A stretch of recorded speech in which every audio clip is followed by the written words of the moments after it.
যে আগামী 13 নভেম্বর 2025 তারিখ মানবতা বিরোধী অপরাধের একটি মামলার রায়ের তারিখ ঘোষণাকে কেন্দ্র করে কার্যক্রম নিষিদ্ধ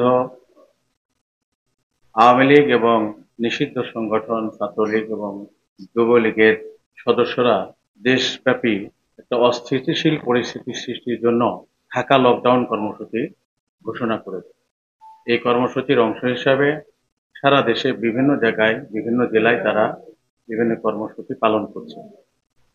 তো আমাদের এখানে গত 9 তারিখে সকাল 6টা 20 মিনিটে এই কর্মসূচির অংশ হিসাবে এখানে যুবলীগ, তারপর মহিলা যুবলীগ এবং আওয়ামী লীগের কতিপয় লোকজন সিভিল সার্জন অফিসের সামনে একটি মিছিল বের করে।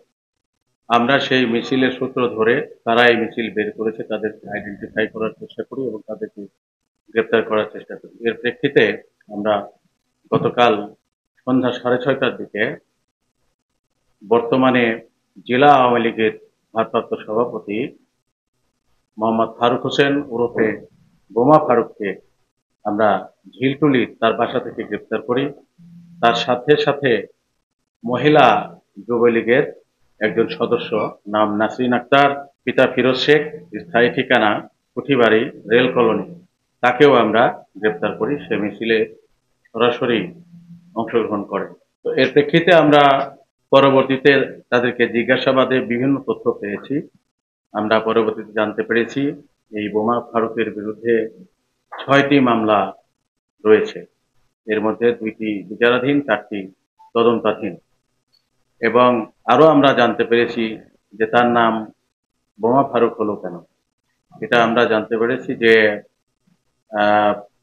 1981 সালে যখন সে ইয়াসিন কলেজের ছাত্রলীগের ভিপি ছিলেন, তখন ছাত্রদল এবং ছাত্রলীগের মধ্যে মারামারিকে কেন্দ্র করে ছাত্রদলের উপর বোমা নিক্ষেপ করতে গিয়ে একটি বোমা তার হাতে বিস্ফোরিত হয় এবং তাতে সে আহত হয়ে তার একটি আঙ্গুল বিচ্ছিন্ন হয়ে যায়। আমরা দেখেছি তার হাতে বাম হাতে একটি আঙ্গুল নেই। পরবর্তীতে সে জেলা ছাত্রলীগের সেক্রেটারি এবং সভাপতি হয়। তার পরবর্তীতে যুবলীগের সেক্রেটারি এবং সভাপতি হয় এবং এরও পরে সে যুবলীগের কেন্দ্রীয় কমিটির প্রেসিডিয়াম মেম্বার হিসাবে নির্বাচিত হয়।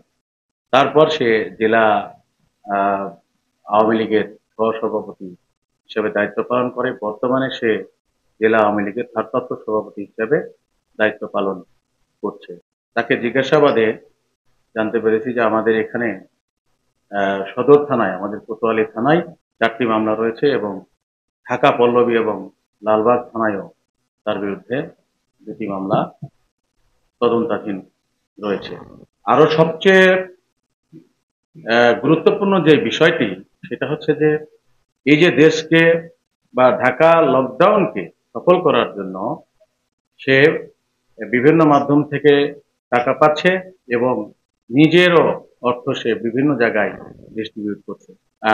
আমরা তাকে জিজ্ঞাসা করে জানতে পেরেছি যে সে আপনার ফরিদপুর 4 আসনের সাবেক সংসদ সদস্য মুজিবুর রহমান চৌধুরী নিক্সন, তার কাছে থেকে গত পরশু 5 লক্ষ টাকা পেয়েছে এবং এর মধ্যে 4 লক্ষ টাকায় সে এই কার্যক্রমকে সফল করার জন্য একজনের কাছে পাঠিয়ে দিয়েছে। আমরা তার নাম ঠিকানা পেয়েছি।